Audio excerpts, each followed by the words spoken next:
Hello, मैं हूं Siddharth and welcome to my channel. आज इस वीडियो में मैं बात करूंगा network marketing, multi level marketing और डायरेक्ट सेलिंग इंडस्ट्री की। पर सवाल वही कि भैया ऑलरेडी इतने सारे वीडियोस हैं तो फिर तुम क्यों बना रहे हो। तो देखो भाई, जितने भी वीडियोस हैं चाहे फेसबुक में हो यूट्यूब में, वो दो कैटेगरी में हैं। पहली, इस इंडस्ट्री के तारीफ़ों के पुल बांध दिए जाते हैं, मतलब अतिशयोक्ति पे अतिशयोक्ति बनाई जाती है इस इंडस्ट्री के तारीफ़ में। और दूसरी तरफ जो दूसरे कैटेगरी के वीडियोस होते हैं वो उसका तरीके से मजाक उड़ाते हैं, बुरा भला करते हैं, पूरे इंडस्ट्री को एक विलन बना के खड़ा कर देते हैं। तो मैंने सोचा यार कि देखो, इस इंडस्ट्री को एक न्यूट्रल नज़र से प्रेजेंट करने की बहुत ज़रूरत है। तो बस ये वीडियो आपके सामने है। अब पहला सवाल कि ये नेटवर्क मार्केटिंग क्या है, डायरेक्ट सेलिंग इंडस्ट्री क्या है, मल्टी लेवल मार्केटिंग क्या है। तो देखो, डायरेक्ट सेलिंग है, कंपनी ने बोला कि यार मैं इतने सारे डिस्ट्रीब्यूटर को पैसा देता हूँ, डीलर को पैसा देता हूँ, शॉपकीपर को पैसा देता हूँ, यानी प्रॉफिट में से हिस्सा देता हूँ। इसके बजाय मैं एक काम करता हूँ, एक आदमी को रखता हूँ अपने नीचे, उससे बोलूँगा तू मुझसे सामान खरीद और अपना कस्टमर बना के बेच दे। तो तेरे को मैं यूजुअल जो शॉपकीपर को प्रॉफिट होता है उससे ज़्यादा प्रॉफिट दूंगा, वो भी खुश, मैं भी खुश। अब बात आती है नेटवर्क मार्केटिंग की कि नेटवर्क मार्केटिंग क्या है। तो फिर कंपनी ने सोचा यार सुन तो यार, तू अकेले अकेले क्या काम करेगा, तू अपने साथ लोगों को जोड़। इन लोगों को भी तू अपने साथ काम में लगा। तुम लोग साथ मिलके मेरा जो प्रोडक्ट है उसका प्रमोशन करना, लोगों के दिलो दिमाग में मेरे प्रोडक्ट का नाम भर देना। फिर तुम लोग जब बेचने जाओगे तो तुम्हें कोई दिक्कत नहीं होगी, कोई तुम्हें पीछे लात मार के भगाएगा नहीं।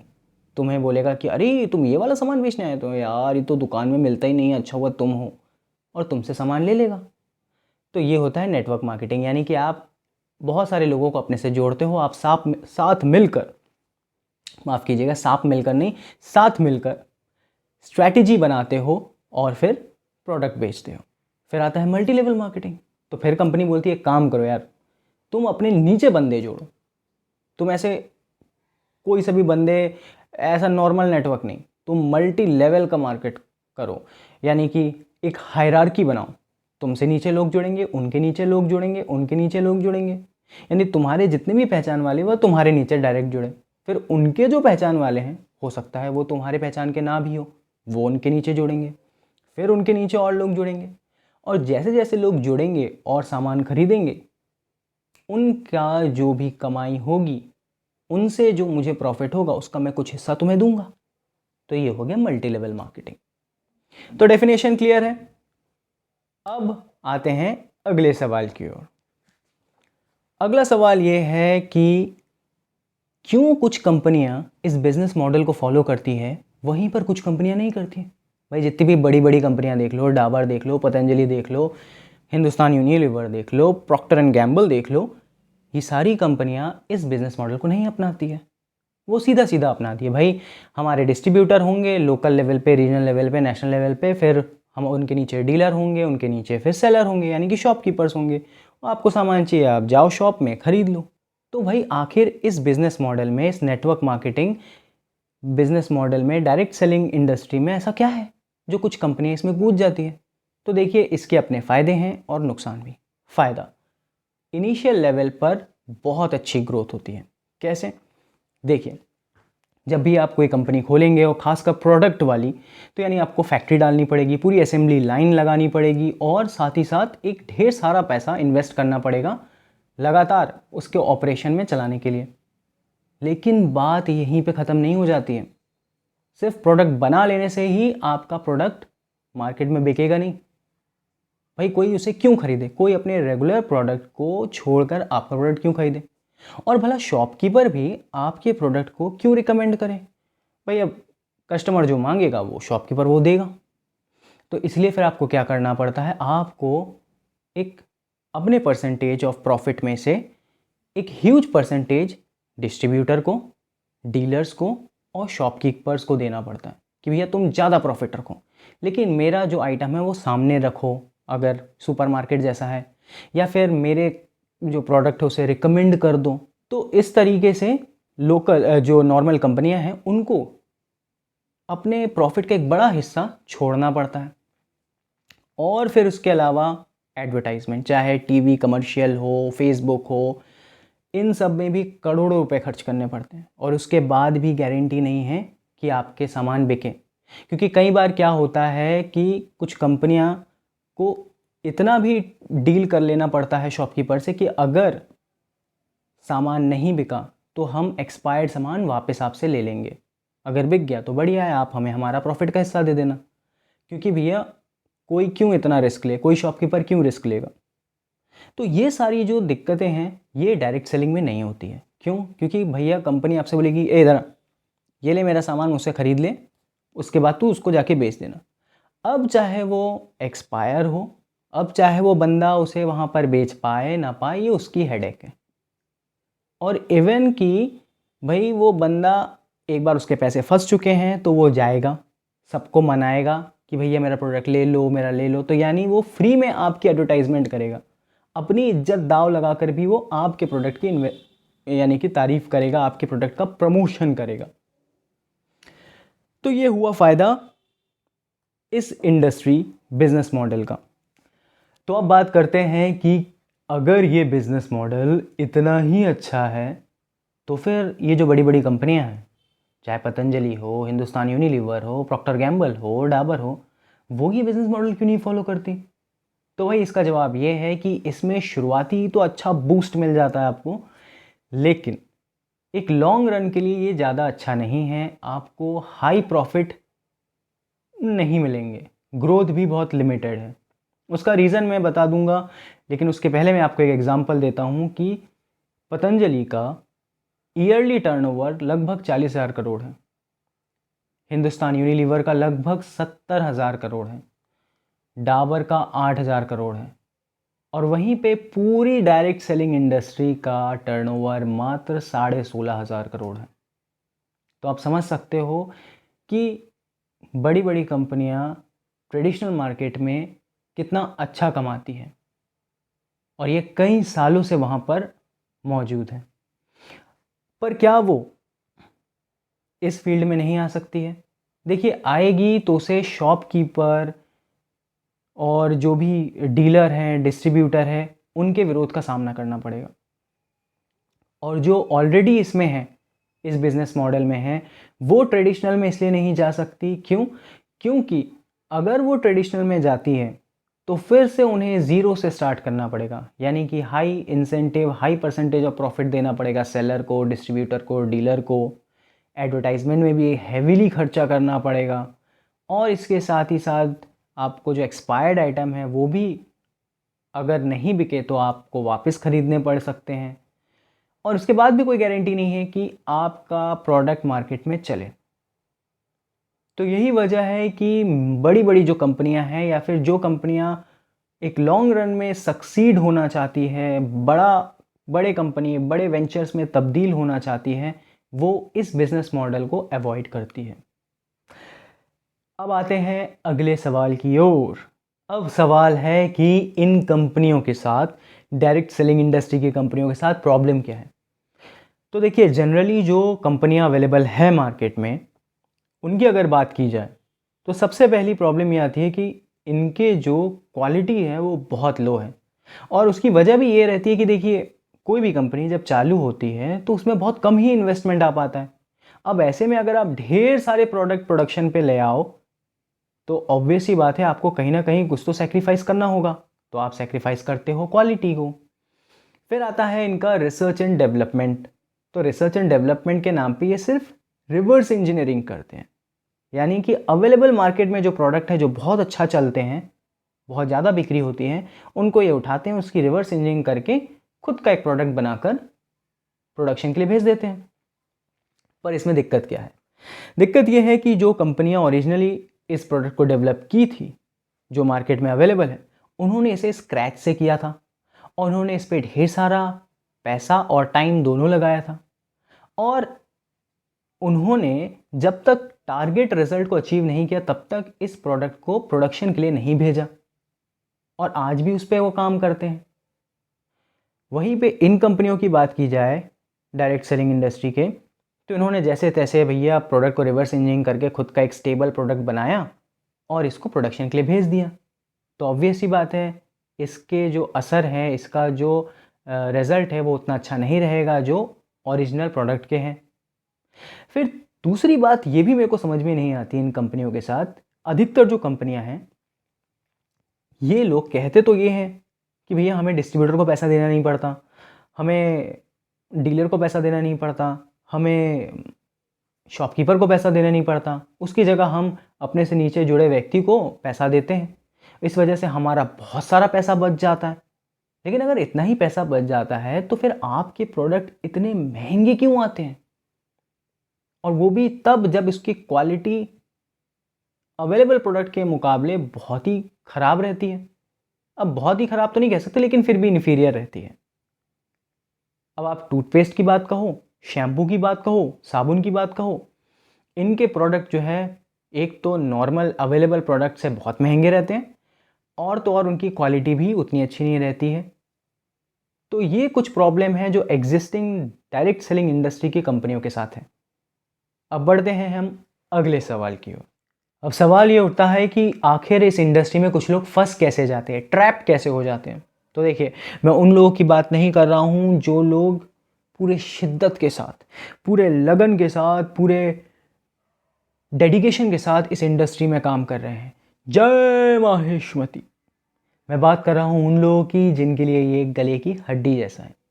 तो भैया इसका पहला कारण है, ये जो कंपनियां हैं इनसे जो जुड़े मेंबर हैं, जो पूरे शिद्दत के साथ काम करते हैं, इनका अप्रोच कैसा है। जब ये आपको प्रोडक्ट दिखाएंगे, कंपनी के बारे में बताएंगे, तो भाई साहब ये अपने कंपनी को ऐसा प्रोजेक्ट करेंगे जैसे इनसे बेहतर कोई कंपनी हो ही नहीं सकती। और प्रोडक्ट तो भैया स्वयं भगवान भी वही प्रोडक्ट यूज़ करते हैं, तुम मानोगे नहीं। फिर जब आप पूछोगे यार ये तो बहुत प्राइजी है, बहुत महंगा है, तो बोलेंगे भाई साहब आप जैसे स्पेशल कस्टमर्स के लिए स्पेशल बनवाया है तो महंगा तो होगा ना भाई। सीधा आपके ईगो को हर्ट किया और आप शायद ले लो। अब जिनको ये मेंबर बनाने के लिए टारगेट करते हैं उनके लिए ये अप्रोच कुछ अलग रखते हैं। उनको ये जो टोटल इंडस्ट्री है, जो टोटल काम है, इसको एज अ बिजनेस प्लान बताकर बेचते हैं कि मेरे पास एक बहुत बढ़िया बिजनेस प्लान है, कल सुबह मेरे को 9:30 बजे मिलना, तू कल सुबह 9:30 बजे मिलना, मैं तेरे को बताऊंगा मेरे पास एक ऐसा बिजनेस प्लान है, मुझे लगा कि तू इसे डिजर्व करता है इसलिए मैं तेरे को बताऊंगा। इस तरीके से ये आपको बेचते हैं प्लान। बट हकीकत कुछ और है। हकीकत में ये पूरा जो कारोबार है, या कहना चाहिए कि ये जो पूरा इंडस्ट्री का चलन है, जो आप काम करते हैं, ये काम बिजनेस है नहीं, ये एक्चुअली सेल्फ एम्प्लॉयमेंट है। यानी देखो, आप सामान लेते हो तो आपको खुद ही सामान बेचने पड़ेंगे, आपके लिए कोई और सामान बेचेगा नहीं। ये जो नेटवर्क आप बनाते हो, ये जो टीम बनाते हो, ये जो मल्टी लेवल हायरार्की बनाते हो, ये एक्चुअली आपको सिर्फ इतना ही हेल्प करते हैं कि आपके चीज़ों का प्रमोशन हो जाता है, आपके चीज़ों की जो प्रोडक्ट है उसकी रीच बढ़ जाती है, तो आपके जो कस्टमर हैं उनके बीच में एक कॉन्फिडेंस क्रिएट हो जाता है। वरना कोई अलग फ़ायदा नहीं होता। ये कोई बिज़नेस जैसा है नहीं कि भैया मैं 2 दिन काम नहीं भी करूँगा तो चलेगा, ऐसा नहीं है। आपको हर दिन काम करना पड़ेगा। आप काम नहीं करोगे तो उस दिन आपको कोई अलग से पैसा ला के देगा नहीं। जितने दिन आप काम नहीं करोगे आपकी कमाई नहीं होगी, जितने दिन आप काम करोगे उतने दिन आपकी कमाई होगी। और रही बात इंसेंटिव की, तो भाई साहब वो इंसेंटिव भी जब आपके नीचे बहुत सारे लोग हो जाए तब जाके काफ़ी ढेर सारा बन पाता है, और वो भी तब तक ही रहता है जब तक आप एक्टिवली पार्टिसिपेट करें उनके साथ। नहीं तो कोई बोलेगा भाई हम आपके नीचे क्यों जुड़े, आप तो पार्टिसिपेट ही नहीं करते, आप तो कोई काम ही नहीं करते, बैठे बैठे खा रहे हो, हम अपना ही अलग ग्रुप बना लेंगे, अपना ही अलग टीम बना लेंगे। इसीलिए आप जितने भी बड़े बड़े नेटवर्क मार्केटिंग वाले देखते हो, चाहे एसपी भरिल हो, चाहे टीम सोनू शर्मा हो, ये सारे लोग दिन भर कुछ ना कुछ प्रमोशन करते हैं। वो जो भरिल साहब है उनके जो बेटे हैं वो तो एक वीडियो बनाते हैं, छुट्टियां मना रहे हैं, उसमें भी नेटवर्क मार्केटिंग की प्रमोशन कर रहे हैं। विनिंग टीम ये, विनिंग टीम वो, देखो मैं क्या कर रहा हूँ, देखो मैं छुट्टियां मना रहा हूँ। अरे भाई छुट्टियां तो शांति से मना ले अपना, फिर हमें फ़ोटो दिखा के बताना कि देखो नेटवर्क मार्केटिंग का फ़ायदा। तो भाई आप फुर्सत नहीं होते हैं, आपको हमेशा काम करना रहता है। इवन कि आप जब छुट्टियां मना रहे होते हैं तब भी आप काम कर रहे होते हैं। आपको लगता है कि अरे यार आज ये लोग यहाँ हैं वाराणसी, कल इन लोग गोवा है, परसों इन लोग थाईलैंड है, इन लोग तो बहुत कमा रहे, बहुत क्या लाइफ है यार, काम तो करने नहीं पड़ रहा। भाई साहब वेकेशन मनाने की अलग बात होती है और काम पे अलग अलग शहर जाना ये अलग बात होती है। और ट्रस्ट मी, वेकेशन में जो लेज़र टाइम रहता है, जो आनंद आपको मिलता है, काम के सिलसिले में अलग अलग शहर जाना ये उतना आसान नहीं रहता है, ये इतना मज़ेदार नहीं रहता है, ये बहुत ही स्ट्रेसफुल रहता है।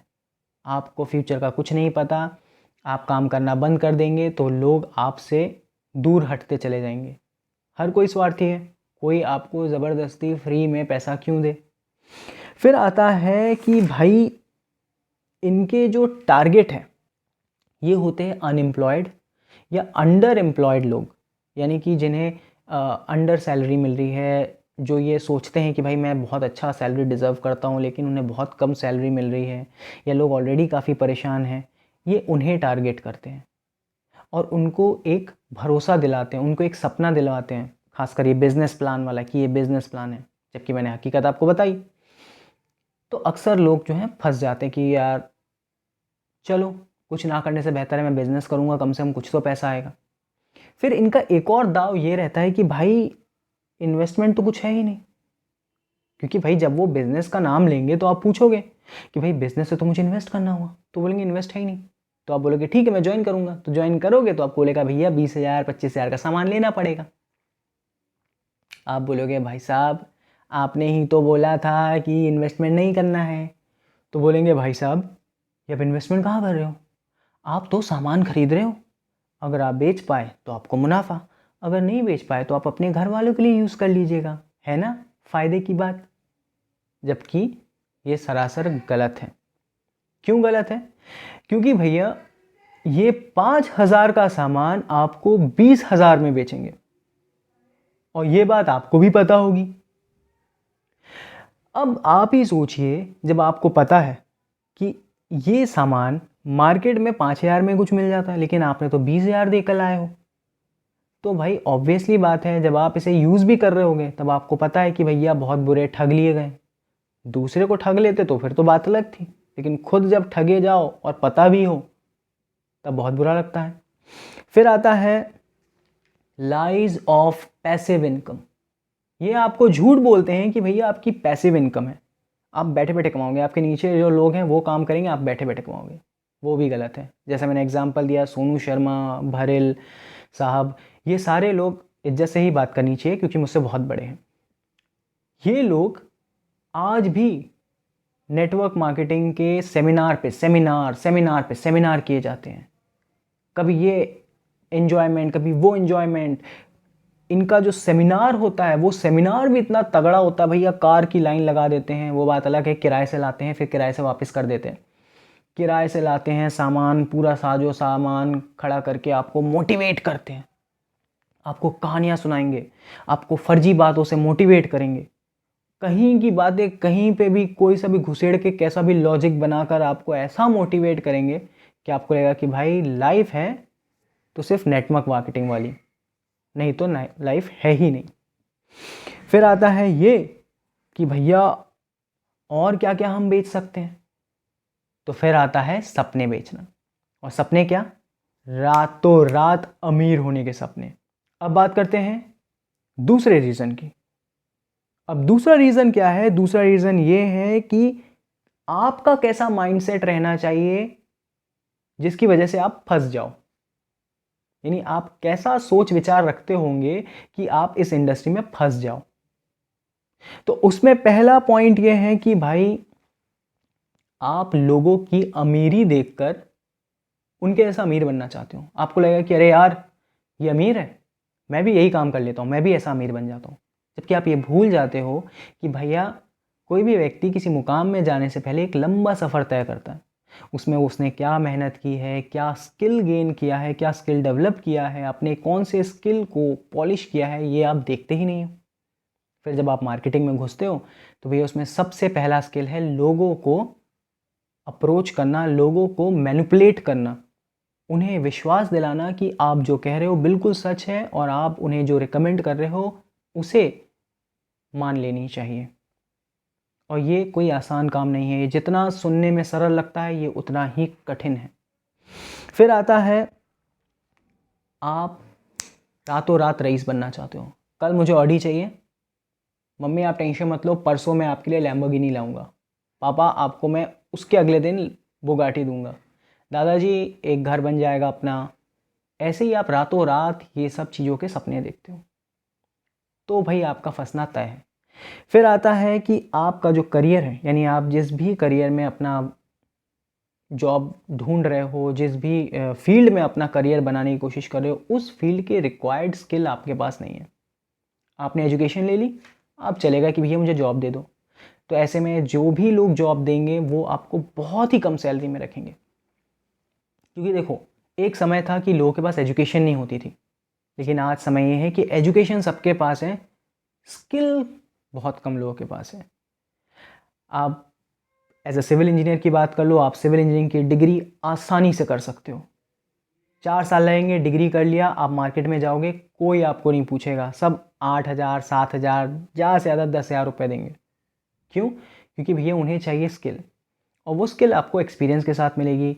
आपको इंटर्नशिप करना पड़ेगा, आपको ऑटो कैड, आपको स्टैड प्रो वगैरह वगैरह अलग अलग सॉफ्टवेयर सीखने पड़ेंगे।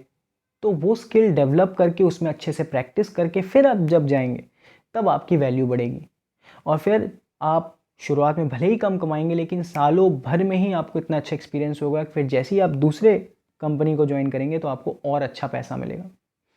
लेकिन ये बात लोगों को उतना पता रहता नहीं है, लोगों के पास इतना धैर्य नहीं है, लोगों के पास इतनी डेडिकेशन नहीं है कि वो इस अप्रोच को अपनाएं। और नतीजा, रातों रात अमीर बनने के सपने उन्हें इस नेटवर्क मार्केटिंग, इस डायरेक्ट सेलिंग इंडस्ट्री में ढकेल देता है, बावजूद इसके कि उनके पास मार्केटिंग स्किल ज़ीरो है। और अगर कोई आपसे कहे कि मार्केटिंग हर कोई कर लेता है, वो झूठ कह रहा है। ये हर किसी की बस की बात नहीं है, ये एक तरह से नेचुरल टैलेंट है। और कई लोग हालांकि प्रैक्टिस से इसे डेवलप करते हैं, लेकिन मोस्ट ऑफ द टाइम जो लोग इस फील्ड में रहते हैं वो लोग नेचुरली टैलेंटेड रहते हैं, एक्सट्रोवर्ट रहते हैं। अब इसके साथ लास्ट सवाल में हम पहुंचते हैं कि आखिरी सवाल में किसे ज्वाइन करना चाहिए, क्या आप वो हो जिसे ज्वाइन करना चाहिए? तो देखिए, अगर कोई इंडस्ट्री ऐसी आती है, या कह सकते कोई कंपनी ऐसी आती है जो वाकई सस्ते प्रोडक्ट्स बनाए और सस्ते में ही बेचे, तो ज्वाइन करने में कोई बुराई नहीं है। अगर कोई कंपनी आपसे कहे कि भाई मेरे प्रोडक्ट्स आप डायरेक्ट सेलिंग करो, और आप जाओ, अगर आप देख सको कि हाँ भाई ये प्रोडक्ट क्वालिटी वाइज ठीक है, स्टेबल है, इसके कोई साइड इफ़ेक्ट नहीं है, यानी कि हम कह सकते हैं कि क्वालिटी अच्छी है, और जो प्राइस है वो जो कंपिटिटर्स हैं उनके बराबर ही है या फिर उनसे कम है, क्योंकि ऑब्वियसली बात है भाई, तुमने तो बहुत पैसा बचाया है डिस्ट्रीब्यूटर, डीलर और बीच के एडवर्टाइजमेंट इन सबको ना देकर। अगर ऐसी कोई कंपनी आती है, जो कि मैंने अभी तक नहीं देखी है, फिर ऐसी कंपनियों को करने में कोई बुराई नहीं है। पर याद रहे कि डायरेक्ट सेलिंग होना चाहिए, सिर्फ लोगों को जोड़ना ही नहीं होना चाहिए। पर अगर आपको लगता है कि यार नहीं, मैं घर घर जाके लोगों से विनती करके उनको सामान नहीं बेच सकता, अपने रिश्ते ख़राब नहीं कर सकता, मैं नहीं चाहता कि भैया मैं उनको इतना परेशान कर दूं कि भाई कल के दिन वो मुझे देखे तो अपना रास्ता मोड़ ले, फ़ोन उठाना बंद कर दे, ब्लॉक लिस्ट में डाल दे, मेरे खुद के रिश्तेदार मुझसे बात ना करें। अगर आप ये बेइज्जती सह सकते हैं, अगर आप जानबूझ के सामने वाले को इन्फीरियर प्रोडक्ट्स बेच सकते हैं कि हाँ भाई वो जो यूज़ कर रहा है मुझे पता है कि उसकी क्वालिटी भी अच्छी है और उसका प्राइस भी बहुत अच्छा है, उसके मुकाबले मेरे प्रोडक्ट के प्राइस ज़्यादा है, पर उसकी क्वालिटी उतनी अच्छी नहीं है, पर फिर भी आप उसे बेच सकते हैं, उसे मैनिपुलेट करके अपना प्रोडक्ट उसे ख़रीदने को मजबूर कर सकते हैं, फिर तो आपको इस लाइन में जाना चाहिए। ये लाइन बहुत बढ़िया है। तो डिपेंड करता है आपका टैलेंट। आप यहाँ के लोगों का पैसा मत देखिए, पैसा हर इंडस्ट्री में है। डिपेंड करता है कि उस इंडस्ट्री की जो डिमांड है इन टर्म्स ऑफ स्किल, वो आपके पास है कि नहीं। अगर वो है तो आप वहाँ पे सक्सेस ज़रूर पाएंगे। अगर नहीं है तो फिर आपके लिए सक्सेस पाना बड़ा मुश्किल हो जाएगा, चाहे वो डायरेक्ट सेलिंग इंडस्ट्री हो या कोई भी इंडस्ट्री हो। So once again I will say, अगर आपके पास टैलेंट है या आप किसी को भी या गंजे को कंघी बेचने वाली टैलेंट है, फिर आप ज़रूर जाइए, इस इंडस्ट्री को ज्वाइन कीजिए, आपको फ़ायदा ज़रूर मिलेगा। लेकिन आप इसे हल्के में मत ले। ये जॉर्डन बेलफर्ट की Wolf of the Wall Street देखकर कि भाई can you sell a pen, मैं पेन सेल कर सकता हूँ, ये इस तरीके से अपने आप को मोटिवेट मत करिए। लिटरली क्या आप लोगों के सामने गिड़गिड़ा के जब भी मिले कि अरे भाई मेरा ये प्रोडक्ट है, लेगा क्या, अरे ले लो ना, ये देख लो आंटी जी मैं लाया हूँ, ये देख लो ना, अरे महंगा है, उसको आप मैनिपुलेट करके उन्हें बेच दो। अगर कोई आपका ना खरीदे, आपको दो गाली दे, तो उस गाली को हंसते हुए सह लो, वो बेइज्जती सह लो, तो भाई साहब आप इस इंडस्ट्री को ज्वाइन करें। और अगर आप ऐसा नहीं कर सकते हैं तो भाई साहब आप ऐसी इंडस्ट्री देखें जहाँ पर उस स्किल की डिमांड है जिसमें आप बेहतर हैं। So with this I am ending this video. Thank you very much. नमस्कार।